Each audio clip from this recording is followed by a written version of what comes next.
ಸುಸ್ವಾಗತ ವೀಕ್ಷಕರೇ, ನಾನು ನಿಮ್ಮ ಫಜಲ್ ಮತ್ತೊಮ್ಮೆ ನಿಮ್ಮೊಂದಿಗೆ ಇವತ್ತು ಟಿಪ್ಸ್ ಅಲ್ಲ, ಆಯುರ್ವೇದದ ಬಗ್ಗೆ ಸ್ವಲ್ಪ ಮಾತಾಡೋಣ ಅಂತ.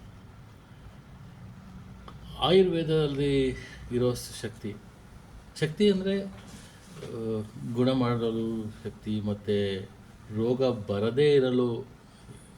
ಯಾವುದೇ ರೋಗ ಬರದೇ ಇರಲು ಇರುವ ಶಕ್ತಿ ಆಯುರ್ವೇದದಲ್ಲಿದೆ. ಉದಾಹರಣೆಗಾಗಿ ಸುಮಾರು ವರ್ಷ ಮುಂಚೆ ನನ್ನ ಒಂದು ರಸ್ತೆ ಅಪಘಾತ ಆಗಿತ್ತು. ಆ ಅಪಘಾತದಲ್ಲಿ ಸ್ವಲ್ಪ ನಿರ್ಲಕ್ಷ್ಯದಿಂದ ನನ್ನ ಕಾಲು ಸೆಪ್ಟಿಕ್ ಆಗಿ, ಜೊತೆಗೆ ನನಗೆ ಡಯಾಬಿಟೀಸ್ ಅಂತ ಸ್ಟಾರ್ಟ್ ಆಯಿತು. ಸೆಪ್ಟಿಕ್ ಕ್ಲಿಯರ್ ಆಗೋಯಿತು, ಎಲ್ಲ ಕ್ಲಿಯರ್ ಆಗೋಯಿತು.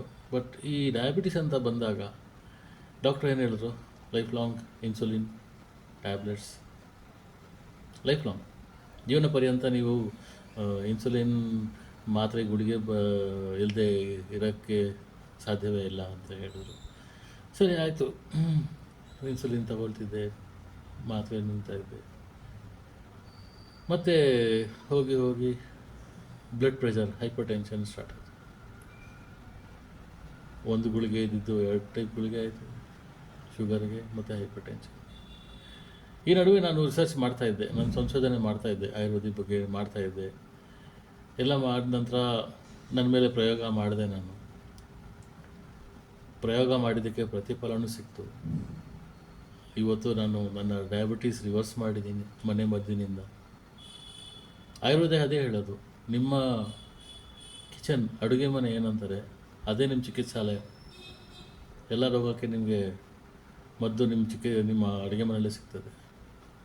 ಸ್ವಲ್ಪ ಗಿಡಮೂಲಿಕೆಗಳು ಮತ್ತು ಕಿಚನ್ ಐಟಮ್ಸ್, ಅಂದರೆ ಅಡುಗೆ ಮನೆಯ ಪದಾರ್ಥಗಳಿಂದ ನನ್ನ ಡಯಾಬಿಟೀಸ್ನ ನಾನು ರಿವರ್ಸ್ ಮಾಡಿದೆ. ಈಗ ನಾನು ಇನ್ಸುಲಿನ್ ಬಳಸ್ತಿಲ್ಲ, ಗುಳಿಗೆನೂ ತಗೊಳ್ತಿಲ್ಲ. ಸೊ ಇದು ನಿಮ್ಮ ಮುಂದೆ ಒಂದು ಉದಾಹರಣೆ ನಂದು.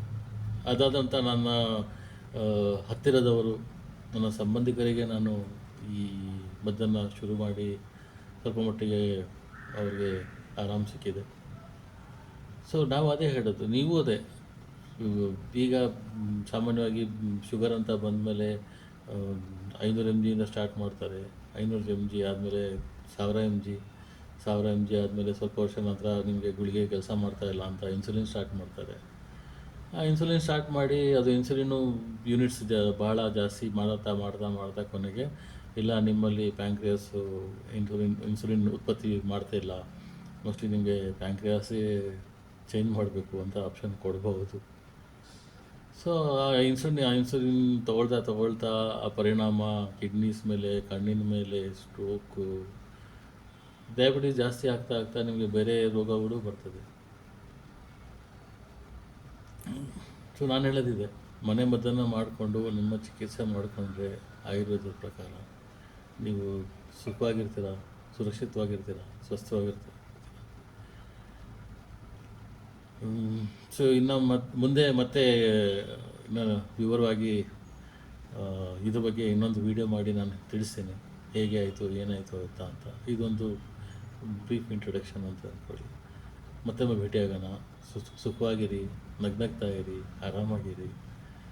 ಮತ್ತು ನನ್ನ ವಿಡಿಯೋನ ಶೇರ್ ಮಾಡಿ, ಕಮೆಂಟ್ ಮಾಡಿ, ಲೈಕ್ ಮಾಡಿ, ಬೆಂಬಲ ನೀಡಿ. ಜೈ ಕರ್ನಾಟಕ.